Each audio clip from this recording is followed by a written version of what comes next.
चलिए भारत के work places यानी दफ्तरों और कारखानों में होने वाले एक बहुत बड़े बदलाव की बात करते हैं। देखिए, ये सिर्फ एक नया कानून नहीं है, ये हमारे काम करने के तरीके और कर्मचारियों की सुरक्षा को लेकर हमारी पूरी सोच को बदलने की एक कोशिश है।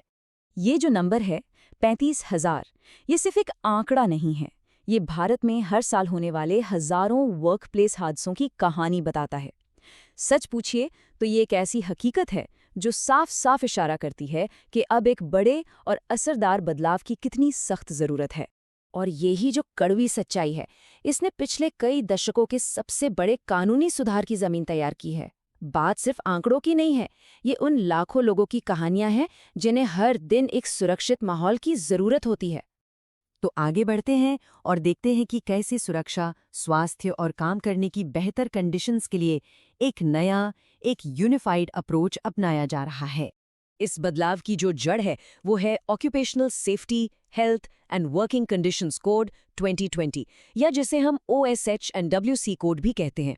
ये एक ऐतिहासिक कानून है जो नवंबर 2025 से पूरी तरह से लागू हो जाएगा और भारत में काम करने की जगहों को पहले से कई ज्यादा सेफ और मॉडर्न बनाएगा। आप जरा इस बदलाव का स्केल समझिए। पहले क्या था? 13 अलग अलग बिखरे हुए कानून। अब क्या है? उन सब की जगह सिर्फ एक यूनिफाइड कोड। इसका दायरा भी बढ़ाया गया है और अब ये 10 या उससे ज्यादा कर्मचारियों वाले लगभग हर एस्टैब्लिशमेंट पर लागू होगा, चाहे वो फैक्ट्री हो, कोई दुकान हो या फिर कोई ऑफिस। और ये कोड सिर्फ पुराने कानूनों को एक साथ नहीं ला रहा है, बल्कि कर्मचारियों की भलाई के लिए कई नए और जरूरी कदम भी उठा रहा है। जैसे अब हर कर्मचारी के लिए सालाना हेल्थ चेकअप कराना जरूरी होगा। इंस्पेक्शन अब रिस्क के आधार पर होंगे, मतलब जहां खतरा ज्यादा वहां निगरानी भी ज्यादा होगी। साथ ही बच्चों के लिए क्रैच की सुविधा और नियमों को सख्ती से लागू करने पर भी जोर दिया गया है। तो सबसे ज़रूरी बात यह है कि ये नया कानून सिर्फ नियम बदलने के लिए नहीं है। इसका असली मकसद, इसका असली गोल काम करने की जगहों पर एक पूरी तरह से नई सोच, एक नया कल्चर बनाना है। ये एक लाइन इस बदलाव के पीछे की पूरी फिलॉसफी को बता देती है। हादसों के बाद एक्शन लेने के बजाय उन्हें होने से ही रोकना। मतलब अब फोकस सिर्फ गलतियों को सुधारने पर नहीं, बल्कि ये पक्का करने पर होगा कि वो गलतियां हो ही ना।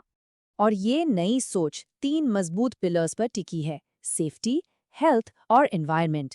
सेफ्टी का मतलब है हादसों और चोटों को रोकना। हेल्थ का मतलब है काम से जुड़ी बीमारियों से कर्मचारियों को बचाना।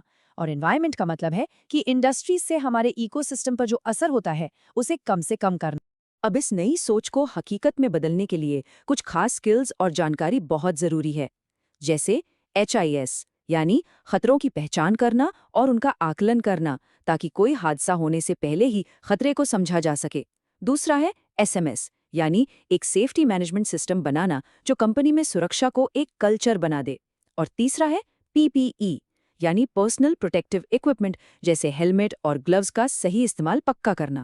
ये जो बदलाव है ये सिर्फ एक कानूनी मजबूरी नहीं है, बल्कि ये कंपनियों के लिए अपने बिजनेस को बेहतर और मजबूत बनाने का एक बड़ा मौका भी है। क्योंकि अगर नियमों को नहीं माना गया तो उसकी कीमत बहुत भारी पड़ सकती है। कंपनियों पर 10 लाख रुपए तक का जुर्माना लग सकता है और साथ में जेल भी हो सकती है। ये एक साफ मैसेज है कि अब सेफ्टी को किसी भी कीमत पर हल्के में नहीं लिया जा सकता। लेकिन इसका एक दूसरा पहलू भी है जो और भी ज्यादा दिलचस्प है। इंटरनेशनल लेबर ऑर्गेनाइजेशन का कहना है कि सेफ्टी पर खर्च किया गया हर एक रुपया लंबे समय में 3 रुपए बचाता है। तो ये सिर्फ कर्मचारियों के लिए ही नहीं, बल्कि बिजनेस के लिए भी एक बहुत स्मार्ट फैसला है। और फायदे सिर्फ पैसे बचाने तक ही सीमित नहीं हैं।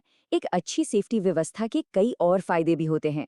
ये ह्यूमन कैपिटल को सुरक्षित रखती है, कंपनी की इकोनॉमिक ग्रोथ में मदद करती है, ESG यानी एनवायरनमेंट, सोसाइटी और गवर्नेंस के लक्ष्यों को पूरा करती है, और एक ऐसा माहौल बनाती है जहां हर कोई बिना डरे बेहतर काम कर सके।